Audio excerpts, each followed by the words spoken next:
Hello everyone and hello from People's University, Bhopal, India. On behalf of all biotechnology students at the Center for Scientific Research and Development, CSRD, People's University, Bhopal, I am truly delighted to welcome you all to the second session of the BioConnect webinar series, a unique by the students for the students initiative. It's even more special today as we are gathered here on June 5th, World Environment Day, a day celebrated across the globe to recognize the importance of protecting our environment and sustaining the only home we all share, our planet. My name is Shaista Hashmi, and I am proud to tell you that I am first year biotech student and this webinar organizing committee member at People's University. It is a great honor for me to serve as the MC for this webinar. The BioConnect webinar series is a student-led initiative that embodies our passion for science, innovation, and shared learning. It's a space where we, as young biotechnologists, can question, discover, and grow through meaningful interaction with thought leaders and experts. The theme of today's session is towards transformative environmental future, people, planet, and purpose. Beautifully reflects the purpose of this series to think beyond the present, to reflect on our responsibilities, and to envision a sustainable, inclusive future. We take this opportunity to sincerely thank People's University and the Center for Scientific Research and Development for their constant encouragement and for nurturing student-led initiatives like this one. Your unwavering support empowers us to dream, do, and deliver. We warmly welcome all our participants, faculty members, researchers, and students who have joined us from various institutions. Your presence adds immense value to this gathering and inspires us to continue building such vibrant academic communities. A very special welcome to our Honorable Registrar of People's University, Dr. Neerja Malik, Professor Shonil Bhagwat, and our distinguished guest speaker, environmental geographer and professor of environment and development at the Open University, United Kingdom. Professor Dr. Subhash J. Bhore, head of the Center for Scientific Research and Development at the People's University, and our guiding mentor, Mr. Rishikesh Gupta, chairperson of the organizing committee of this program. To start the session, I would like to invite our Honorable Registrar of People's University, Dr. Neerja Malik, to deliver her welcoming and opening remarks. Madam, please. Thank you, Shaista. Uh, Good morning and warm greetings to everyone present here. It gives me immense pleasure to welcome you all to the special event celebrating World Environment Day 2025 through a student-led webinar, part of our BioConnect webinar series, organized by the Center for Scientific Research and Development at People's University, especially by our students for this webinar. I welcome you all. Every year on the 5th of June, the world unites to recognize and reaffirm our shared responsibility towards the environment. This year's theme, captured beautifully in the talk titled Towards Transformative Environmental Futures, People, Planet, and Purpose, reminds us that sustainability is just not an aspiration, but an urgent imperative. We are deeply honored to have with us today Professor Shonil Bhagwat. Welcome, sir, from the Open University, United Kingdom. His scholarship and thought leadership in the field of environmental geography and sustainability are well recognized globally.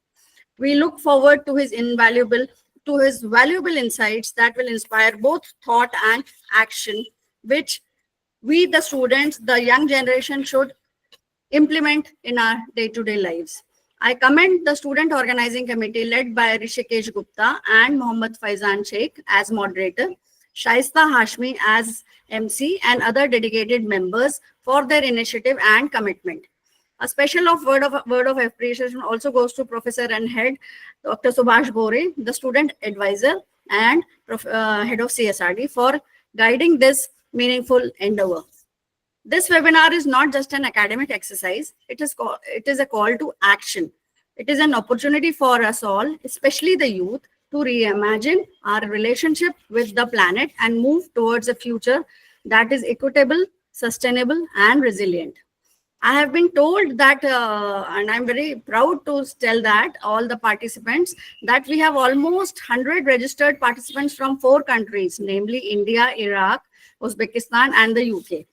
On behalf of People's University, I welcome all the participants, guest faculties, guests, and students in this event. Let us engage with open mind and purposeful hearts. Together, let us make a difference for people, for the planet, and with a purpose. Thank you. And now I declare the session open. Now I will hand over to Shaista Hashmi again. Shaista, over to you. Thank you so much, Thank you, ma'am, thank you, for thank you. your And definitely this session would be a very informative for our students. And I personally feel that Environment Day should not be celebrated just on 5th of June. It has to be celebrated 365 days. And for the younger and the next generations ahead, we have to be more have to work in a more sustainable way to protect our planet. God bless you. Thank you so much. Thank you so much, ma'am, for your encouraging and thoughtful words. Next, I would like to invite Mr. Rishikesh Gupta, the chairperson of the organizing committee, to share a few words. Thank you, Shaista. Good morning, everyone. Thank you for joining us in commemorating World Environment Day by participating in this special edition of BioConnect webinar series. I am truly honored to serve as the chairperson of the organizing committee for this important event. It is a privilege to welcome you all to a platform that brings us together to reflect one of the most critical challenges of our time, the health of our environment. First and foremost, I extend my heartfelt appreciation to my dedicated team, members, and all the participants who have made this event possible.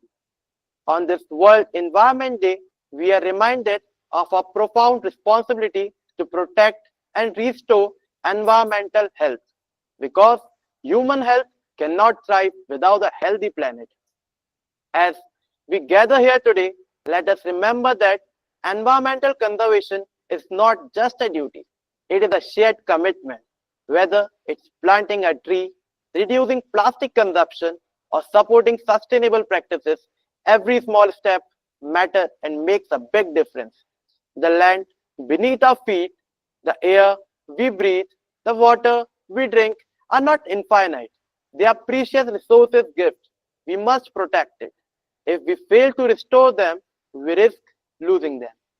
Today's discussion, ideas, and initiatives are not merely informative, they are calls to action. Let us just not celebrate the Environment Day, let us live it each and every day. I would also like to sincerely thank our distinguished speaker, Professor Shonil Bhagwat, for graciously accepting our invitation to share his valuable insights. To all our esteemed guests and participants, thank you for being part of this meaningful event. Now, let's look forward to hearing from our distinguished speaker. Shaista, over to you.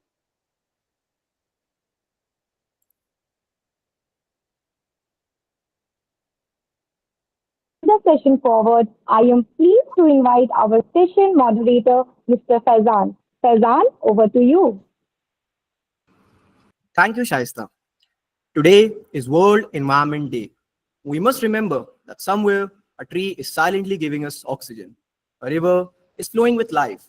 The earth doesn't speak, yet it gives everything. Today, let us pause and listen. With this gentle reminder of nature's quiet strength, a very fresh and peaceful good morning to everyone present here. I'm Fazan Sheikh, and I'm proud to tell you that I'm a third year biotech student and this webinar's organizing committee member at People's University. It is a great honor for me to serve as the moderator for this meaningful webinar on World Environment Day. As we come together to celebrate and reflect on our shared responsibility, let us remember the earth doesn't need us. We need the earth. Every step we take towards sustainability, every seed we plant, and every drop we save, it matters. Today, we are deeply fortunate to have with us Professor Shonil Bhagwat, an esteemed environmental geographer and professor of environment and development at the Open University, United Kingdom. Professor Bhagwat holds a Doctor of Philosophy from the University of Oxford and is widely recognized for his interdisciplinary work bridging ecology, culture, and sustainability. His research explores the deep connections between biodiversity and society, including sacred natural sites, biocultural diversity, and resilient food systems. His voice carries the wisdom of someone who has studied both the roots of nature and the pulse of communities, offering insights that inspire action and awareness alike. Professor Bhagwat is going to share his thoughts on towards transformative environmental futures, people, planet, purpose. With this brief introduction, I invite Professor Bhagwat to deliver his talk. Professor Bhagwat, over to you. Thank you very much for that kind and generous introduction, and thank you to all the students who have organized this, to the registrar who kindly introduced the session, and to my friend Subhash Bore, who has organized and played an important role in putting this event together. Thank you, everyone. I don't know if you can see my virtual background, but this is very appropriate for today's session on the World Environment Day 2025. I will explain what that image is. It's a shopping mall in Milton Keynes, in the center of United Kingdom in England. And behind me, you can see the Earth, which is an artwork made by a British artist called Luke Jerram. And Luke Jerram is known for his artwork of inflatable celestial bodies. So he has made similar artworks from the images of the moon, the Mars, and the Venus. And this particular artwork, I had the privilege to see in person back in 2021 at one of the events where Luke Jerram, another colleague, and I were co-speakers. This is a fascinating artwork. It's quite a large globe, usually hanging from the ceiling, and it's rotating at the speed at which the Earth rotates, proportionate to the size of this artwork. And you can literally admire the beauty and the bounty of our Earth from up close in an artwork like this. Luke Jerram displays this artwork in cathedrals and marvelous buildings around the world, and I have had the privilege to visit some of them. I think that our artwork reminds us that we very much think about our Earth as a self-contained blue planet.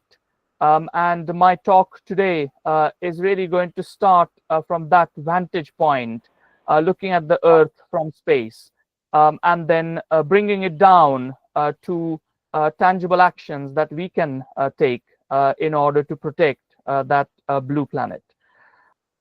Okay, I'm sharing the screen now, and hopefully you can see that now. Can you? Yeah, excellent. Go ahead. Okay, fantastic. So there's a history to the World Environment Day. It first began in 1972, and in 2025, Republic of Korea is hosting the World Environment Day. The theme for today's World Environment Day is plastic pollution, and that is a major global challenge that this World Environment Day will encourage people to address. And that sits within the broad theme of what has come to be known as the triple environmental crises: which includes climate change, biodiversity loss, and pollution. And plastic pollution has all kinds of ramifications on marine life, on biodiversity, on climate, and there are the entanglements of three together, which are encapsulated in the phrase triple environmental crises or triple planetary crises. So global environmental consciousness emerged in 1972 when Apollo 17 went on a mission in space, and for the first time looked back at Earth and took some amazing photos, which really displayed the beauty of the planet that we live on, but also its vulnerability, its finite limits, and that brought awareness that we need to be aware of our own actions and the impact that those actions have on the planet. On the right-hand side, you will see the Earth in 1972 and artistic imagination of what Earth looks like today. It has changed. It has changed quite substantially. And the reason why this is artistic imagination is because those thousands of satellites rotating around the Earth today are much smaller than what they appear in the picture. But that really brings home the technological advances that we have experienced over the last 50 years. And essentially our ability as a society to take images of Earth from remotely, but also these satellites serving other functions such as internet connection or climate monitoring and environmental monitoring. So these satellites essentially give us a view of our Earth from different vantage point, different dimensions, and they make us aware of our environment as it is today. You might also have heard about the triple bottom line of sustainability, which is a concept that was introduced for the first time in 1987. So between 72 and 87, the awareness about our environmental future kept growing, and that culminated in the Brundtland Commission on Environment and Development, which wrote a report called Our Common Future, published in 1987.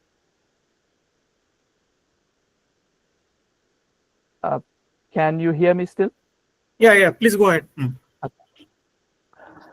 So traditionally, there are three pillars to sustainability: people, planet, and profit. So this is about social performance, environmental performance, and economic performance, hand in hand. And that has come to be known as the three pillars of sustainability. If we fast forward to 2000, the United Nations adopted these Millennium Development Goals, which were essentially signed by a number of countries around the world, committing to meeting these goals and various targets within each of these 8 goals. So that was again a way of globally recognizing the connections between the environment, but also that triple bottom line of sustainability, including economic well-being of the society, but also the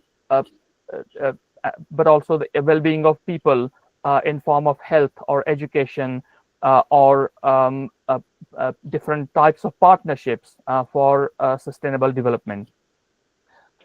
Fast forward to 2015, and we see the introduction of much expanded sustainable development goals. So there are 17 sustainable development goals adopted in 2015, and the target to meeting them is 2030.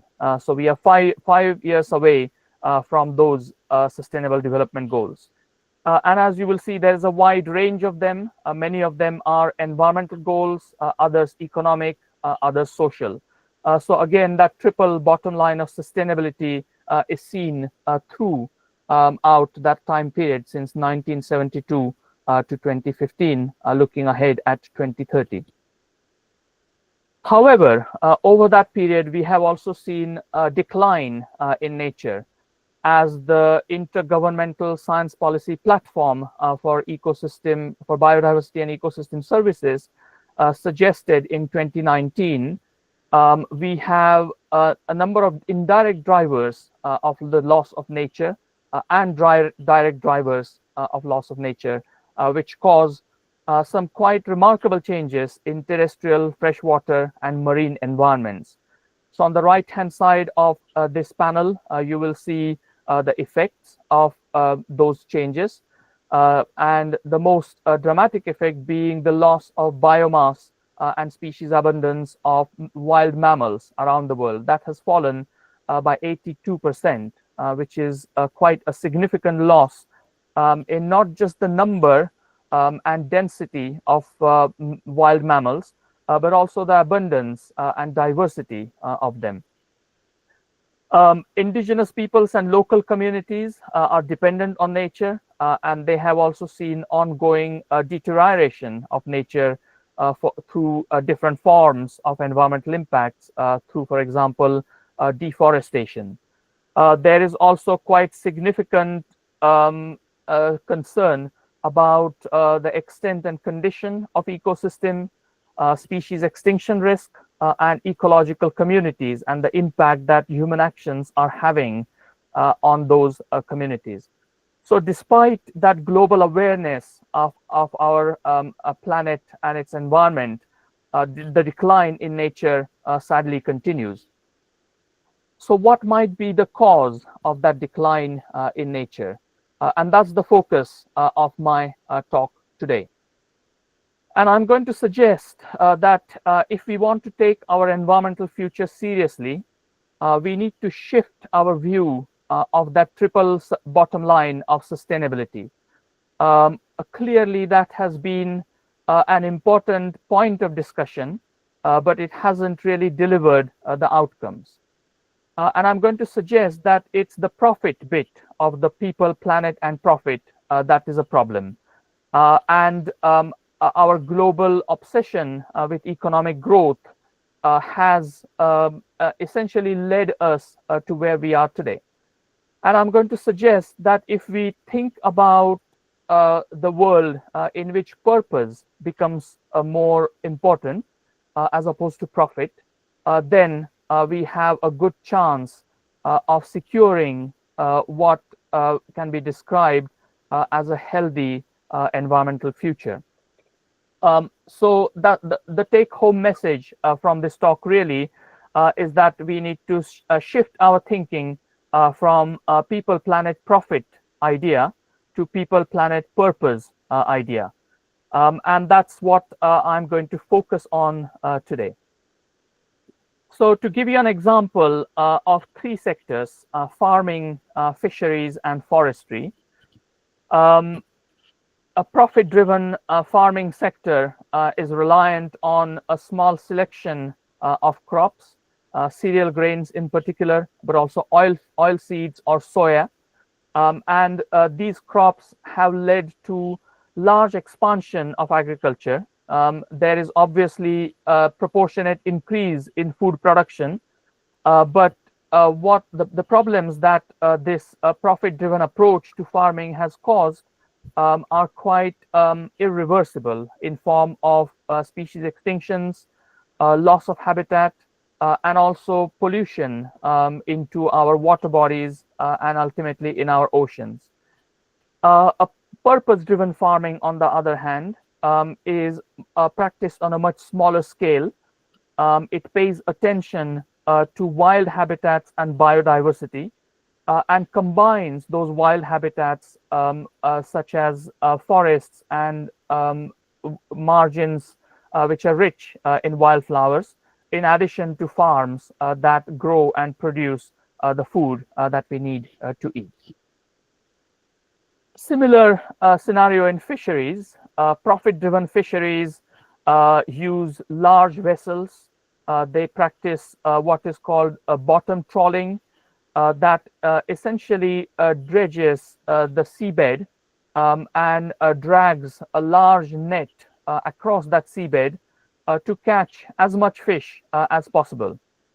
And that results not only in the destruction of ocean floor, which is an important habitat for a variety of species, but it also leads to what is described as bycatch, a large number of species of marine life which are inadvertently caught in those nets that have been dragged around the ocean floor.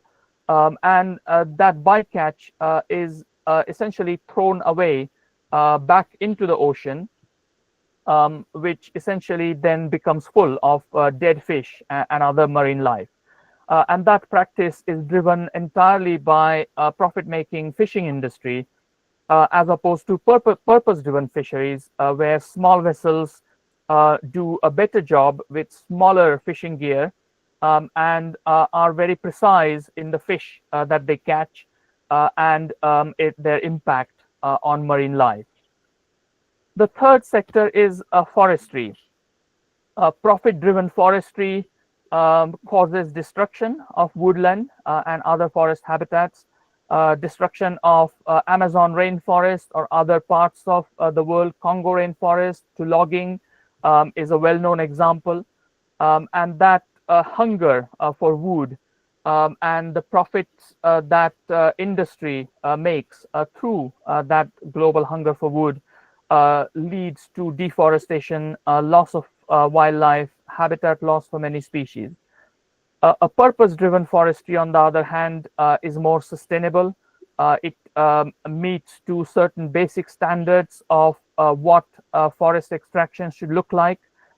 It practices selective harvesting of wood and takes what is necessary and leaves the rest of the forest to regenerate.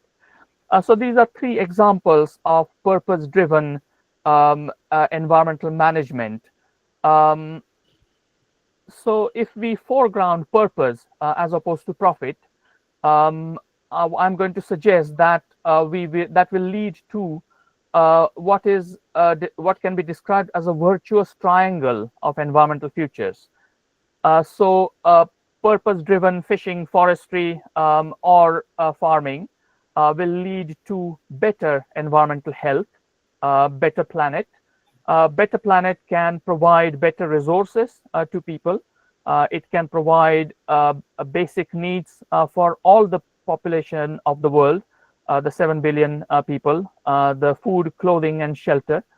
And if those basic needs are met and people have an opportunity to flourish, they will be more committed to the purpose as opposed to profit.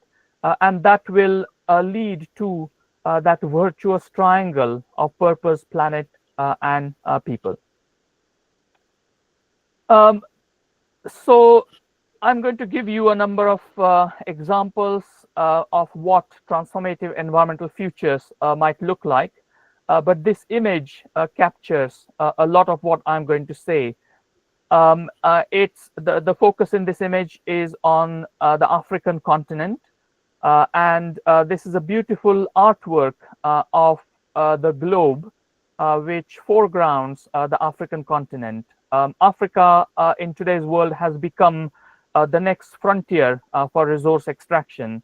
And there is increasing concern about African environmental futures and how they might support not just the population in Africa, but also the wider world. And therefore, focusing our gaze on a continent like Africa can perhaps lead to that awakening about the global challenges that we face today and the interconnectedness of parts of the world that otherwise would be seen as quite distinct, divided into continents and countries. But ultimately, it's one world that is held together in this image by two hands which are supporting that world. And I'm not the only one who is talking or thinking about transformative environmental futures. there's a large global community. The IPBES 2024 report was essentially focused on transformative change. And this transformative change report led to consolidation of all the science and evidence that exists about what those transformative futures might look like. And not only that, but also what we need to change in order to achieve those transformative futures. So in this IPBES report, at the center of that image, you will see the views or perspectives from which we look at the environmental challenges, the practices that people do in order to address those environmental challenges, and the governance structures that are in place to address those challenges. So the starting point of this work is really the entanglements between those views, practices, and structures. The outer layer of that image essentially suggests the three barriers to achieving those entanglements and a more sustainable, a more transformative futures. And those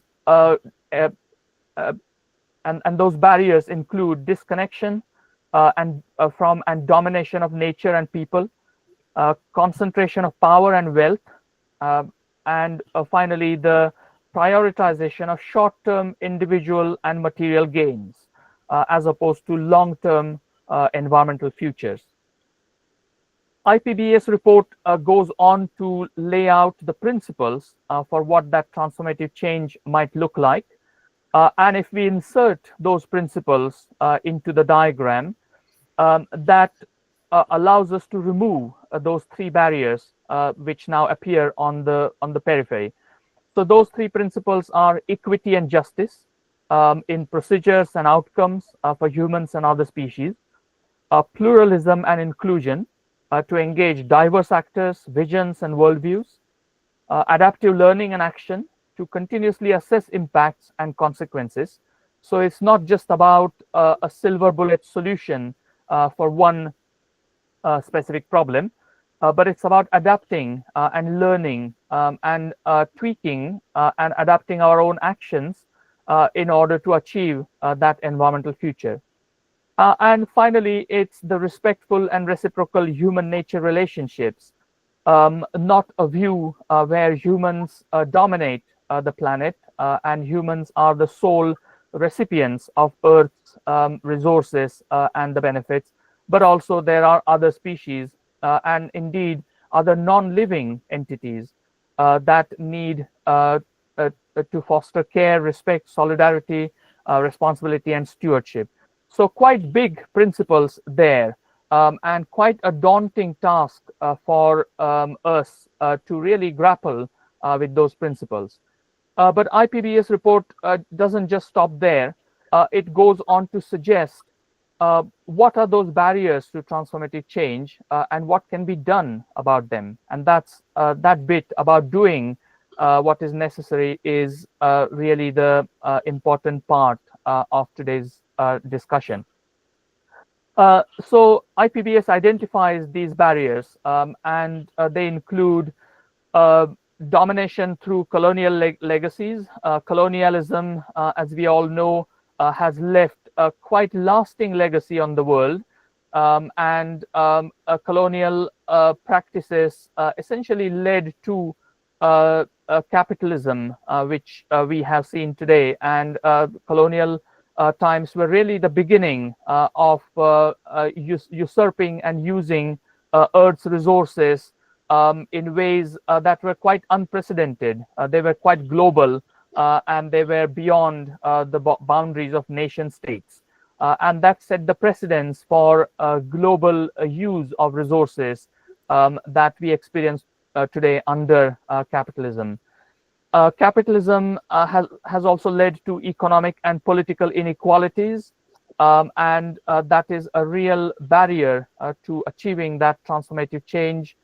There's also the barrier of inadequate policies and unfit institutions which operate within nation states when on the other hand, the resources that we see are really global and they don't have those boundaries of nation states.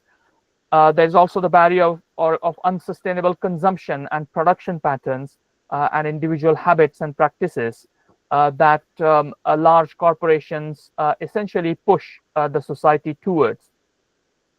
And that leads to another barrier, which is limited access to clean technologies and uncoordinated knowledge and innovation systems because of the vested interests in technologies that have been driven by fossil fuel extraction. So IPBES then goes on to identify some strategies to bring about transformative change. And this is really the important take-home message from today's discussion. This is an interesting diagram where these strategies are identified based on the importance given to them in the literature, something like 400,000 references of from scientific literature and policy literature that IPBES reviewed have led to this picture of complementary strategies to bring about transformative change. The most important or most frequent strategy that has been mentioned in the literature according to this image is a shift in societal views and values to recognize and prioritize human nature interconnectedness. So that's really the starting point of implementing other strategies, such as driving systemic change in the sectors most responsible for biodiversity loss and nature's decline, or following that, conserving and regenerating places of value to nature and people. And after that, transforming governance systems to be integrative, inclusive, accountable, and adaptive. And finally, transforming economic systems for nature and equity. So taken together, these 5 strategies can influence what IPBES describes as transformative change. So if we crystallize this massive body of work by IPBES into some really tangible things that we can do. So first of those things is economic system that we have today under capitalism being more accountable to the governance system. At present, large corporations have quite disproportionate influence on how the governance systems operate and what they prioritize. And that needs to shift. If the economic systems are more accountable to the governance systems, that can set the foundation for transformative change. Secondly, if humans are able to show more responsibility towards other species, recognizing that we are not the only species that this planet belongs to, but there are hundreds of thousands, a couple of million others who also we share this planet with. And the ecosystems that they inhabit, and also the non-living entities such as water bodies and rocks and geological formations that are really important to sustain that diversity of life are absolutely essential, and it's our responsibility to look after them in order to bring about that transformative change. And thirdly, it's the indigenous knowledges.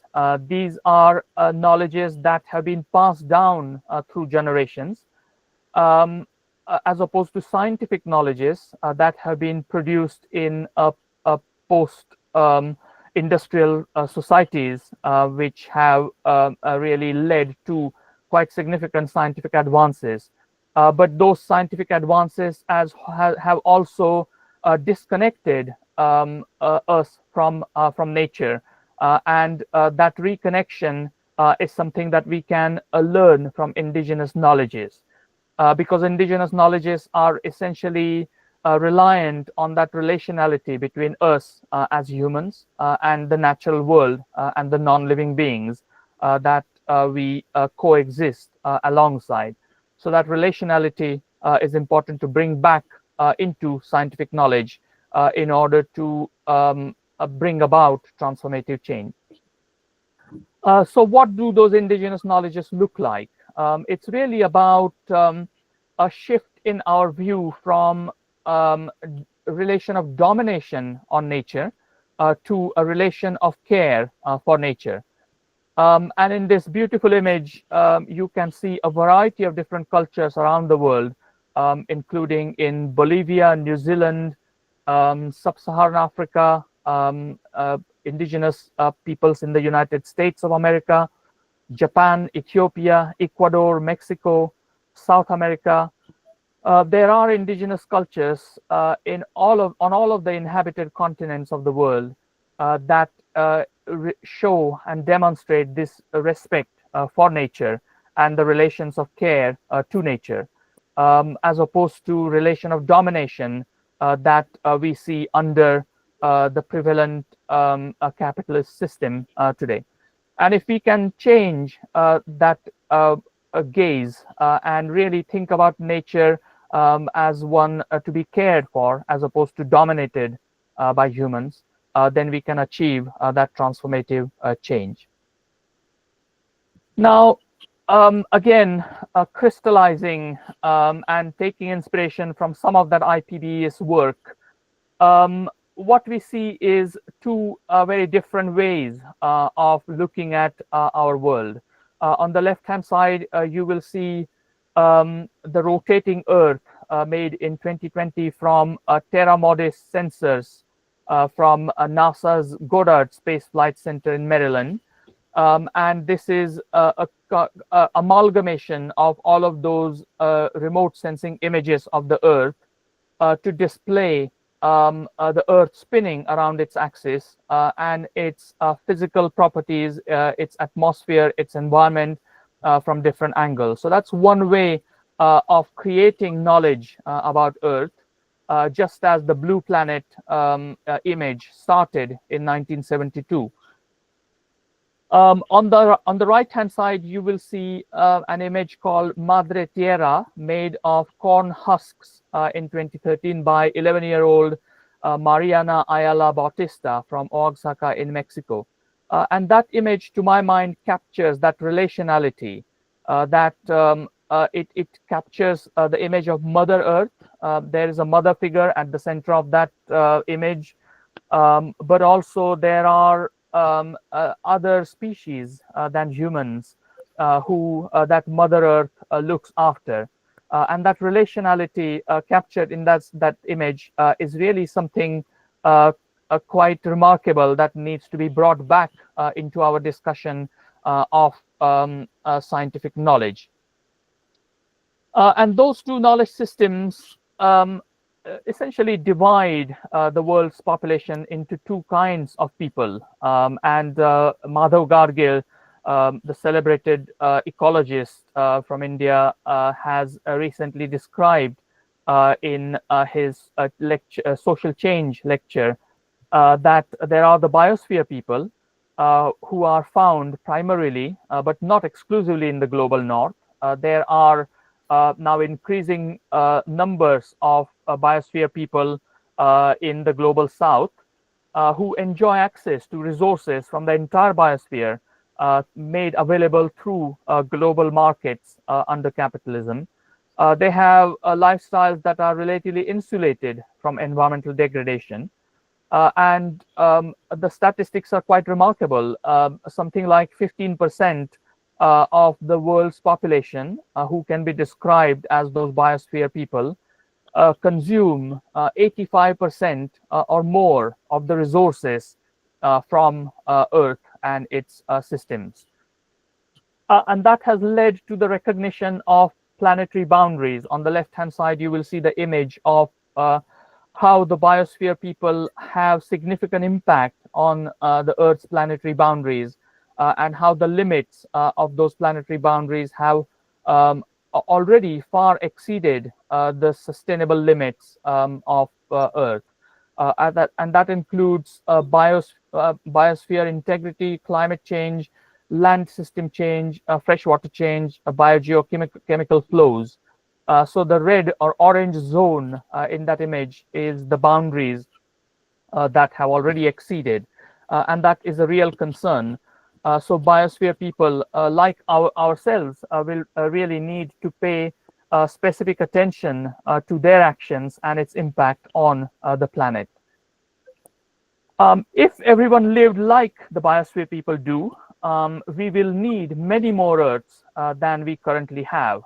Essentially, we have only one planet, but if everyone lived like an average consumer, so to speak, in the United States of America, we will need more than 5 planets to support those lifestyles. The average for the world is 1.75. Many countries consume more, others less than that. And this concept of Earth Overshoot Day is really an interesting one. And that happens at different times in different countries. In 2025, 1st of August will be the Earth Overshoot Day, when essentially we have consumed all of the resources that could be consumed in 1 year for a sustainable planetary future. In Qatar, that day arrived on 6th of February. In United Kingdom, that arrived a couple of weeks ago on 20th of May. In Uruguay, it will arrive on 17th of December. And I think in India, it will probably arrive sometime in early January. So 0.8 is the figure that is quoted for India.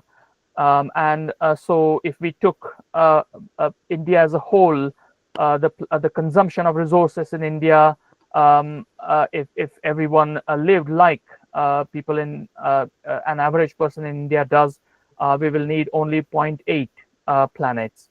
And that's good news, but we have to be conscious that resource consumption in India is rising with growing middle class, and it's not long away that India will now tip over that balance of not being able to live within the confines of the resources.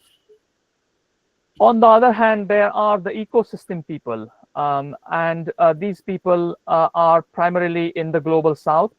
They practice indigenous knowledges which have been passed down through generations. They are reliant on traditional practices of resource extraction, and they are primarily dependent on local resources from land or sea. Yet their lives are impacted by global environmental change. And this image on the left captures that contradiction between providing a social foundation for everyone in the world, and that includes sufficient water, sufficient food, good health and well-being, education, income and work. So all of these sustainable development goals for all the 7 billion people in the world, without exceeding those planetary limits. And that is encapsulated here in what has come to be known as donut economics, introduced by Kate Raworth in 2000s, and now has become an immensely important idea to guide what our economic future should look like, and what we should prioritize when we think about the balance between environment and development.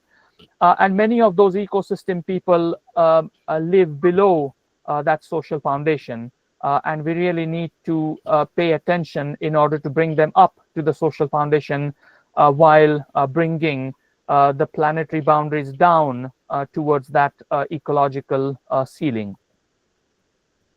So what kind of Earth do we need? Reflecting on the World Environment Day today, we need an Earth where knowledges grounded in place are equally important to scientific knowledges. Those knowledges that are grounded in place have a more intimate knowledge of land. They have knowledge of flora and fauna, and they have knowledge of natural phenomena. And these knowledges inform the actions and practices of the ecosystem people. Knowledges that have been adapted have adapted to changing context through cultural memory, going back to centuries. Something that we shouldn't lose as easily as we do with prevalence of scientific knowledge. So we need to think about a world where biosphere people and ecosystem people share this planet on a much more equitable footing. So this is the world today, where ecosystem people are part of that world, but biosphere people are much more prevalent in using the resources, and ecosystem people are somewhat marginalized, even though they have more sustainable practices of resource use. What happens over time, as Gargill suggests, is that biosphere people consume so many resources that those resources have a significant impact on ecosystem people. Their interests are compromised. They are subsumed within resource consumption of the biosphere people. Over time, that leads to the stripping of that green envelope from around the ecosystem people. And they experience quite severe degradation of their environments, the environments where they live, whereas biosphere people continue to extract resources from the earth. Where we need to get to in a transformative environmental future is biosphere people relearning practices from ecosystem people to become what I'm describing here as ecosphere people. Ecosphere is a concept that is well known. It's a combination of Earth's atmosphere, biosphere, lithosphere, and hydrosphere, and a recognition that ecosphere is connected with economic, political, and social, cultural aspects of how we govern, how we live on Earth. And it's important to recognize the connections and the two-way flows between that ecosphere and the economic, political, and socio-cultural contexts. And if we do recognize those connections, then there's a good chance that we can take the right steps towards transformative environmental futures. So what would thinking like the ecosphere people allow us to reflect?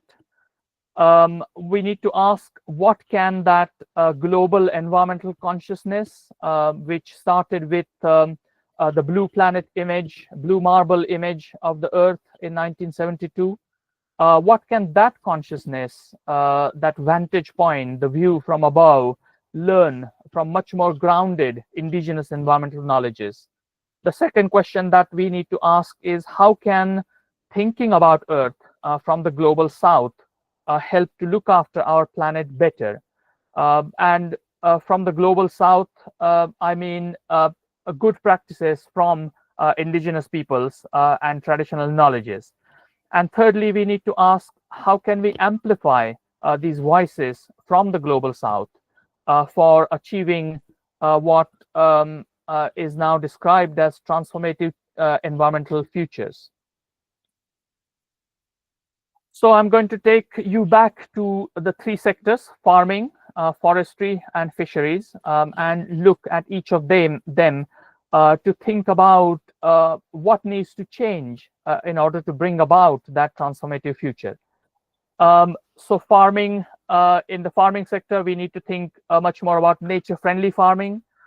We need to strengthen local food economies rather than relying on mass-produced food. ultra processed in most cases. We need to think about a transition towards fresh and seasonal produce, and access to that fresh seasonal produce to all people in the world.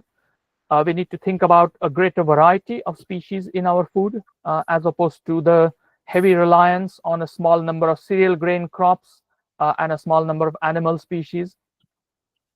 We need to think about minimally processed food and how that can enhance nutrition and connect that to food security.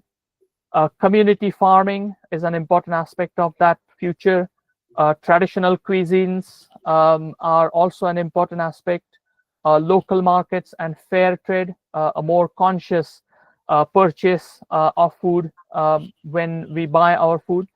So all of these things can help and support a farming economy that is much more transformative and can lead to those outcomes that we are increasingly thinking about transitioning towards.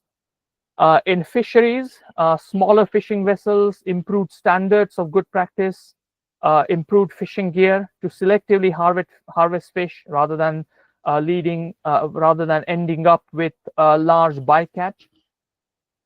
We need to have better regulation of fishing quotas from our oceans, and we need to have marine protected areas in order to replenish the fish stocks that have been depleted over the last 50 years. Thinking about forestry, again, rather than indiscriminate deforestation, forestry needs to practice selective harvesting and rotation to allow regeneration of trees.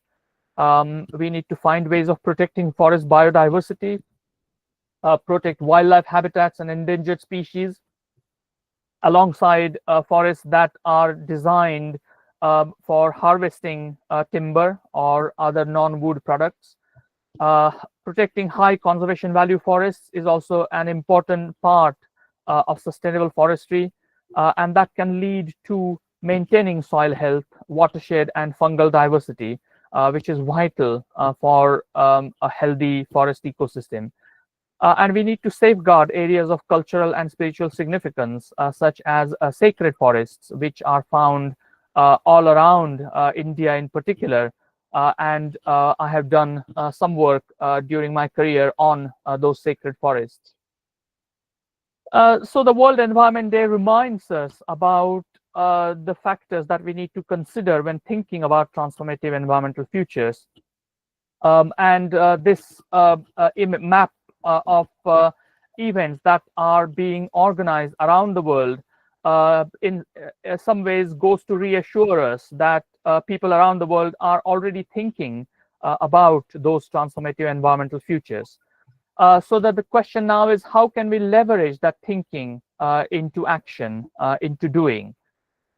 This is where the actors who are driving transformative change come into picture. Again, going back to IPBES report, which identifies these actors, and the most prominent ones include local communities, scientific communities, non-governmental organizations, and national governments.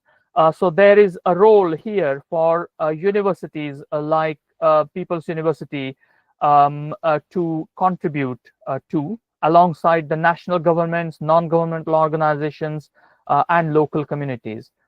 In many ways, those scientific communities are central because universities are able to appreciate and understand the interconnections and entanglements between the different global challenges, and therefore not only raise awareness about what needs to be done, but also take actions in order to achieve those aims. Social movements also have a role to play, and this is again IPBES map of social movements that can lead to reformative or reformist outcomes and outcomes with transformative potential. So the circles and triangles on this map are important, whereas the red squares are leading to regressive outcomes. So there are social movements all around the world that are actually leading to positive change, positive action. And we need to hold on to those social movements and recognize the potential for those social movements to make a difference for transformative futures. And Bhopal, your own city, is no stranger to social movements.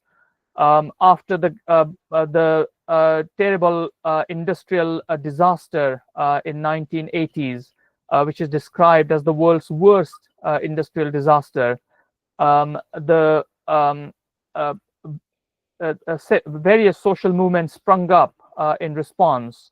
And one of them, a prominent one, is the International Campaign for Justice in Bhopal, that has brought together other movements around the world, including in the United Kingdom and in the United States. Sambhavana Clinic in Bhopal is one of them, doing excellent work in the city, but also drawing attention to the problems and the legacy of that worst industrial disaster 40 and even 50 years on. So the power of social movements is really captured in this, in my view. So similarly, when we think about Earth and its resources, we need to hold corporations accountable for greater environmental responsibility. And these are big corporations like Nestle or Coca-Cola or PepsiCo or Mars or Mondelez. And they run some of the big brands, multi-billion-dollar brands. So they need to pay attention to our environmental future and really shift their view from profit to purpose. At the moment, whether we look at fisheries or forestry or food, these corporations are playing a disproportionate role in leading to those negative outcomes. So in food and farming, for example, industrially grown food, ultra-processed food is something that corporations make money out of, and they are rolling it out around the world, is essentially compromising human health as well as the planetary health. So that impact, double whammy of public health and planetary health impact, is something that these corporations need to pay attention to in order to exercise more or greater environmental responsibility. Similarly, sustainable fisheries, some of these corporations are behind fisheries, and forestry, indiscriminate destruction of forests for example, expansion of oil palm in Southeast Asia. Some of these corporations are directly responsible for that environmental destruction. So more responsibility for these corporations is also necessary alongside social movements. But social movements can hold these corporations accountable in order to bring about that transformative change. So just going back to that virtuous triangle and the feedback, positive feedback loops between purpose-driven environmental futures, planet, and people, and how that can support the ecosphere people who recognize the importance of biosphere people, whilst who recognize the importance of ecosystem people within the wider context of the Earth system. And I will leave you there. Thank you very much for listening. And I'm happy to take questions. And I'll stop sharing now.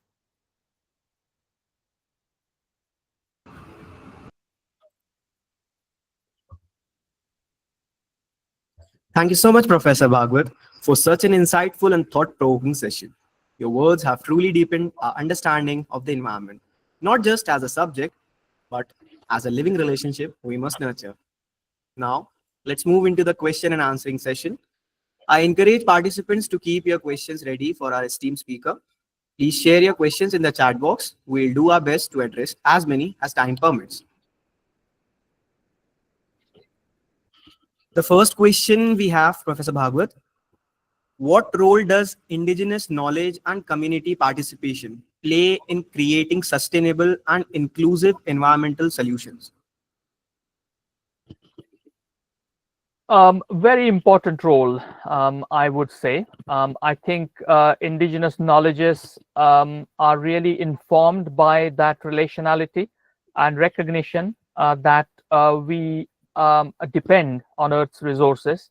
And that recognition is really important for a more sustainable way of extracting resources and living within the planetary boundaries.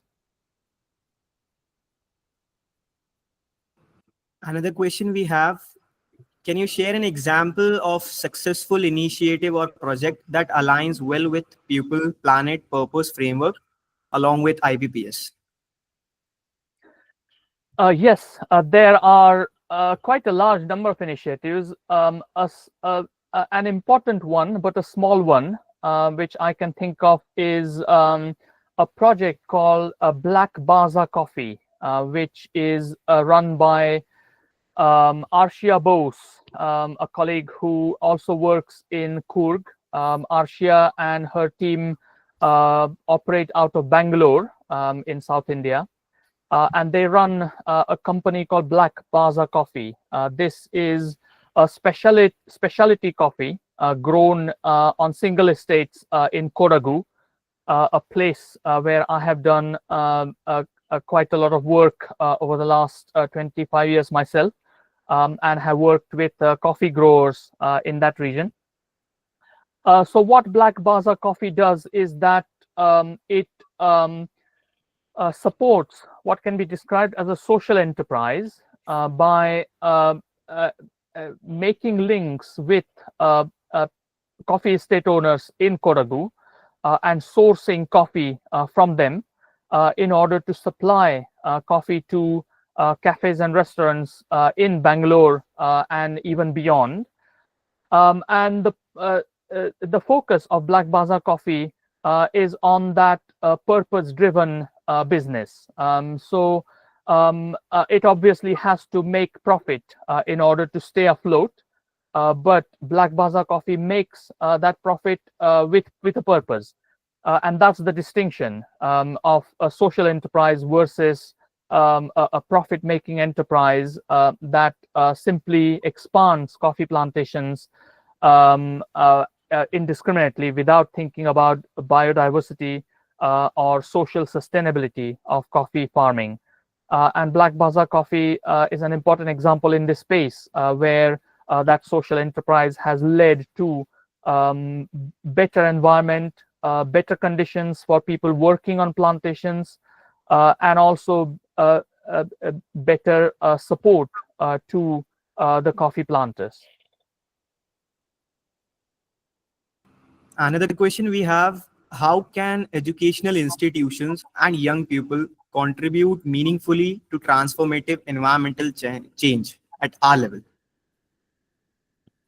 Yeah, I think educational institutions are absolutely vital, as that image from the IPBES showed.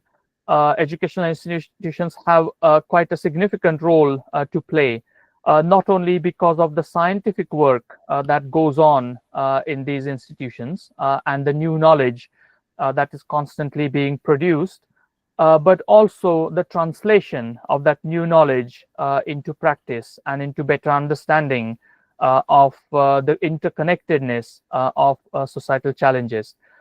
So educational institutions do quite an important work in that space where knowledge that is produced is innovative and it challenges the status quo, but is perhaps impenetrable to a common person. And educational establishments have a really important role to play in translating that knowledge from scientific journals or laboratories and other forms in which in other places where that knowledge is produced into practical actions that people can relate to and understand.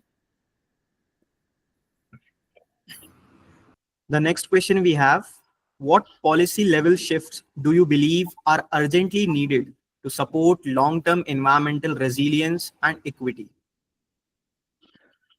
Yeah, another really good question. And I think the key shift in policy needs to be driven by government agencies and their connections with and the influence of large corporations on them.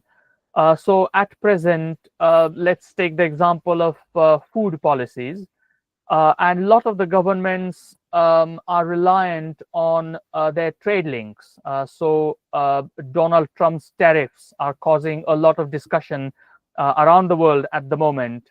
And that trade-based economy, where countries get into trading partnerships in order to satisfy some of these large global corporations and push for their interests and essentially uh, retrofit their policies to suit the interests of these large players needs to change from a view of policies which actually are geared to provide a more sustainable future, health, well-being, food security, nutrition to people in a nation state to which that policy is relevant.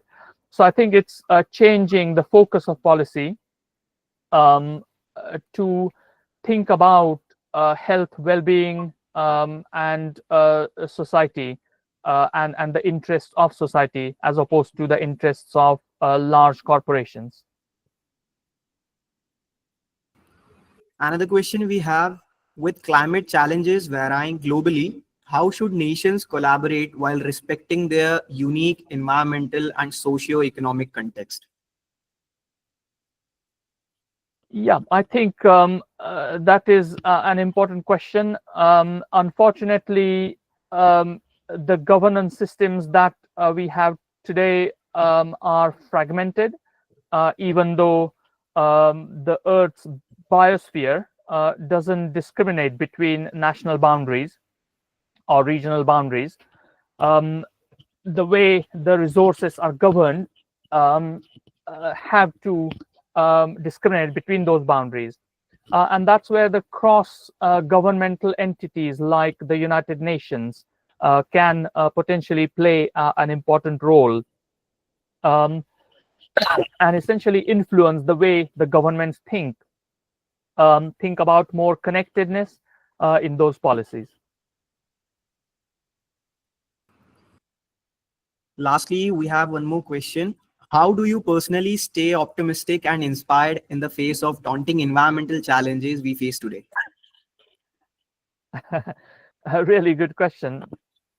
Um, Sometimes it feels like it's difficult to stay optimistic, but on the other hand, what gets me out of bed every morning is the purpose for which I am doing my work. And um, uh, I think it's a privilege to be in a university where you can really think about a problem from multiple different perspectives so that work across disciplines, whether it's social sciences or natural sciences or physical sciences, and really trying to understand a problem from those different vantage points is what gets me out of bed every morning. And I think um,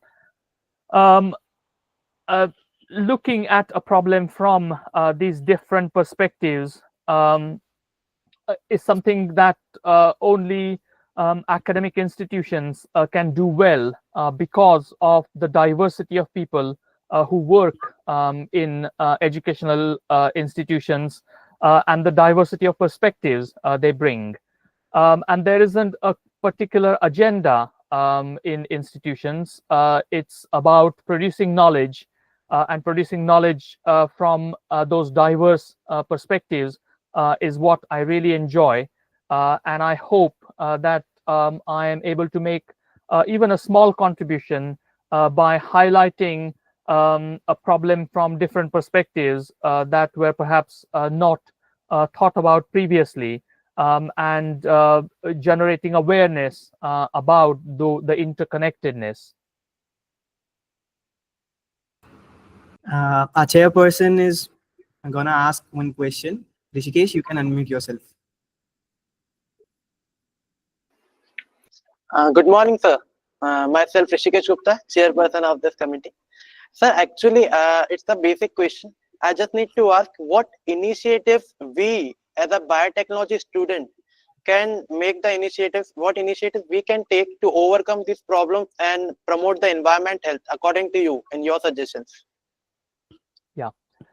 You can do a lot. I think that's the simple answer to the question. But to give a more specific example, let's take the genetic modification technology, and that technology has a lot of promise. Gene editing technology has a lot of promise. What tends to happen with technologies is that there are vested interests behind those technologies. So technologies that are produced in excellent scientific labs are appropriated by large businesses or corporations to their own gains. And so genetic modification technology or gene editing technology has similarly been misappropriated, I would say, by corporations. Once the knowledge is passed on to them, once that becomes their intellectual property, and a university or the knowledge generating entity does not have a lot of control on that technology, that's when the problem starts to emerge. So what I would like to see biotechnology do is to use the skills and techniques that you develop in a lab to think about producing food more sustainably. Um, so, for example, let's take drought tolerance as a trait, and that is a really important trait when growing certain crops in dry areas. And if through cultural diversity or agrobiodiversity and its understanding, if we are able to identify specific genes that are responsible for drought tolerance, those gene editing technologies can be used to design crops that are better suited for the new context. And therefore, I think that indigenous knowledge and lived experience of a drought tolerant crop and its genetic composition is really important. That's where the scientific knowledge and the indigenous knowledge really needs to work in synergy. Because sometimes in scientific laboratories, we tend to be reductionist and think about a very specific trait that leads to a high yielding variety. Whereas what we need to think about is that trait in the wider context of the wild relatives of a plant, the genetic composition of those wild relatives, and any genetic properties that we can bring back into plant breeding through that better understanding of traditional knowledge of crops. So I think that translation between indigenous knowledge and scientific knowledge is something that biotechnologists are very well placed to do.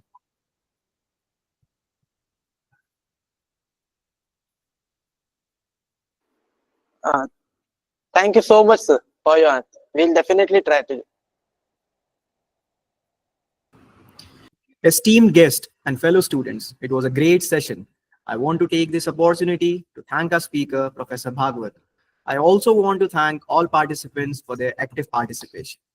Okay, now I pass it back to our MC, Ms. Shaista. Over to you. Thank you. Thank you, Faizan, for moderating the session.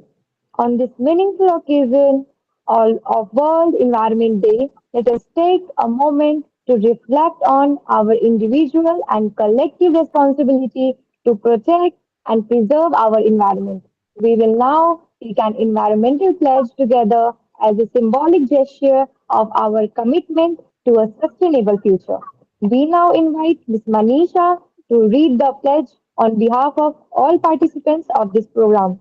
Manisha, over to you. Please proceed.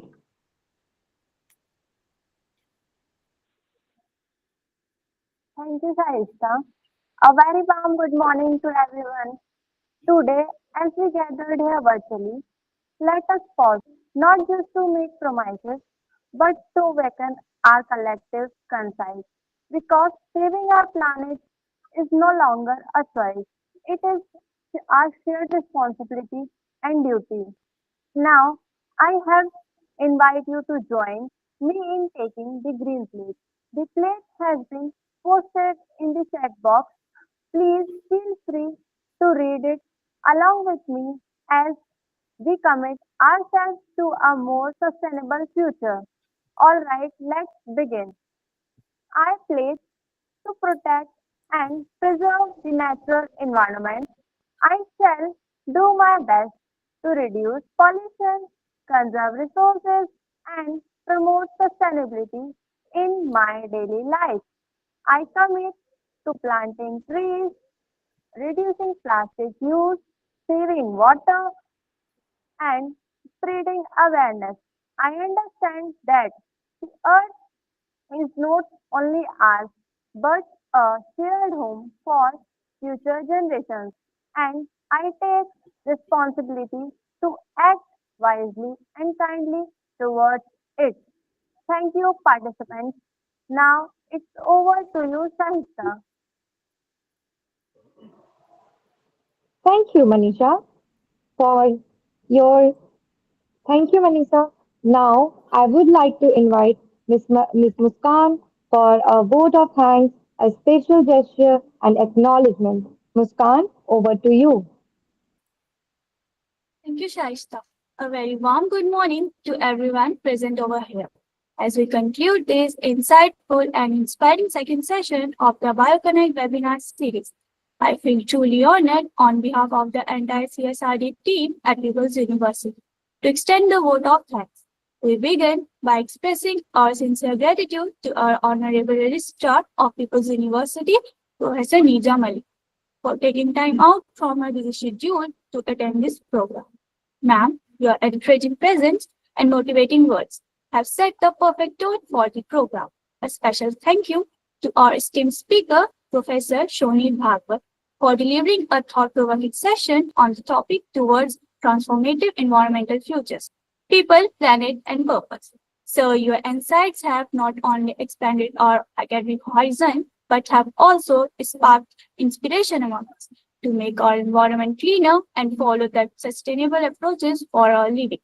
Our sincere appreciation goes to our mentor and guide, Professor Dr. Subhash Bore, Head of CSRD, People's University, Bhopal. Sir, your constant support and believing student-led initiatives continues to drive our efforts forward. A heartfelt thanks goes to our moderator, Mr. Fazan Sheikh, for smoothly conducting today's session and encouraging meaningful interaction throughout. We also acknowledge the dedication of our organizing committee chairman, Mr. Rishikesh Gupta, the committee members for their hard work behind the scene. Your commitment made this event a great success. And last but not least, a big thank you to all our participants. Your active involvement gives purpose to this platform and motivates us to keep learning and growing together. The BioConnect webinar series is envisioned as a vibrant platform where ideas will spark innovation, students will evolve into leaders, and knowledge will be transformed into purposeful action.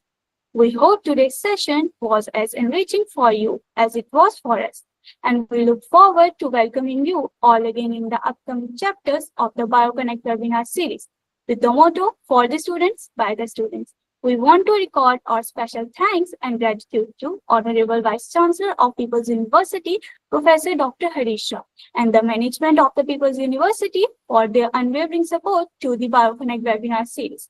Once again, thank you for joining us today. Wishing you all a wonderful morning.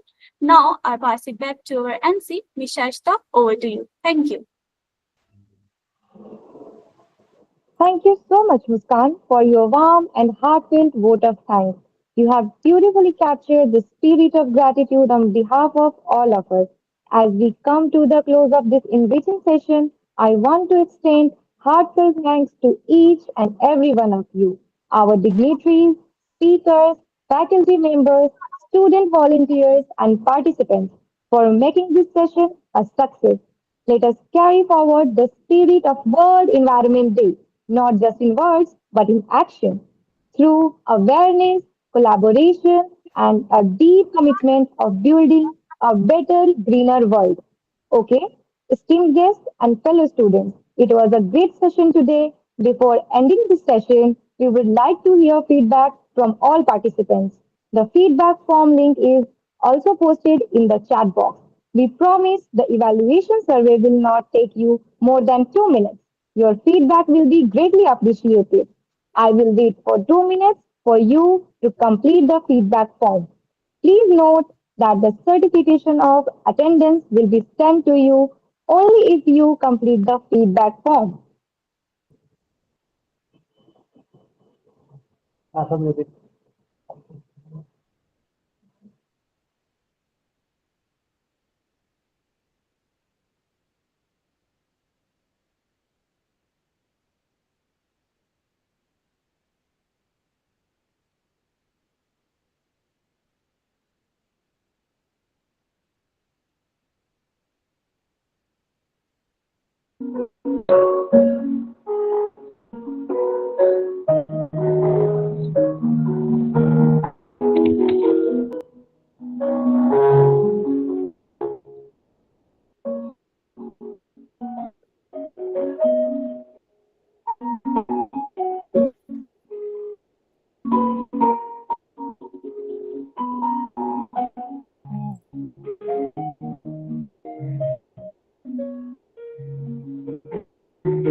I hope everyone has had the opportunity to complete the online feedback form.